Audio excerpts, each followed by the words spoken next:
नीतीश कुमार की एक बार फिर एनडीए वापसी की जमीन कैसे हुई तैयार। चौंकाने वाली है इनसाइड स्टोरी।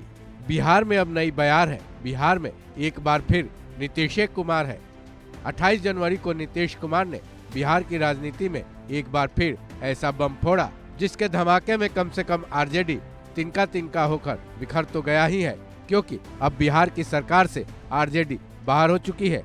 बिहार में अब जेडीयू एनडीए की सरकार है, लेकिन सवाल है कि जो बीजेपी के तमाम नेता और खुद नीतीश कुमार पिछले 17 महीनों से ये कहते आ रहे थे कि वह एक दूसरे के साथ कभी भी गठबंधन नहीं करेंगे, फिर नीतीश कुमार ने ऐसी क्या चाल चली, या यूं कहें कि नीतीश कुमार ने ऐसी कौन सी जमीन तैयार की जिसके आधार पर एक बार फिर नीतीश एनडीए गठबंधन की नींव नए सिरे से रख दी गई है। अपने इस्तीफे के तुरंत बाद नीतीश कुमार ने ये कहा था कि सब कुछ ठीक नहीं चल रहा था। नीतीश का ये बयान इंडिया गठबंधन के लिए था, यानी कि इंडिया गठबंधन में मनमुटाव, या यूं कहें कि नीतीश कुमार को दरकिनार करने की कोशिश की वजह ही नीतीश को ऐसा कदम उठाने को मजबूर किया।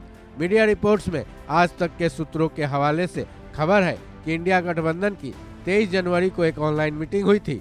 इस मीटिंग के बाद ही नीतीश कुमार ने इंडिया गठबंधन से नाता तोड़ने का मन बना लिया था, क्योंकि वो पहले से ही कांग्रेस से सीट बंटवारे को लेकर नाराज चल रहे थे, क्योंकि कांग्रेस इस मुद्दे को लंबा खींच रही थी। साथ ही नीतीश को उम्मीद भी थी और चर्चाएं भी तेज थी कि नीतीश कुमार को इंडिया गठबंधन का संयोजक बनाया जाएगा, लेकिन ममता बनर्जी के प्रस्ताव के बाद कांग्रेस अध्यक्ष मल्लिकार्जुन खड़गे को इंडिया गठबंधन का अध्यक्ष चुन लिया गया। हालांकि इंडिया गठबंधन की ऑनलाइन मीटिंग में उन्होंने आरजेडी सुप्रीमो लालू यादव को इंडिया गठबंधन के संयोजक बनाने की पेशकश की थी।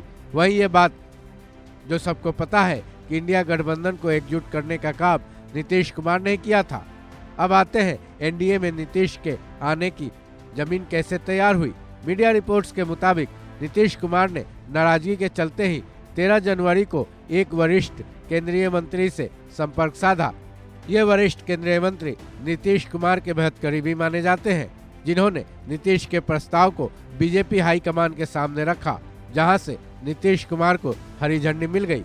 हालांकि 2022 में आरजेडी के साथ नीतीश के जाने की वजह से बिहार के बीजेपी नेता नाराज थे, तभी तो बिहार के सभी बीजेपी नेताओं को दिल्ली बुलाया गया था। फिर बैठकों का दौर जारी हुआ, लेकिन कुछ कड़े फैसलों के साथ नीतीश के साथ सरकार बनाने का फैसला ले लिया गया।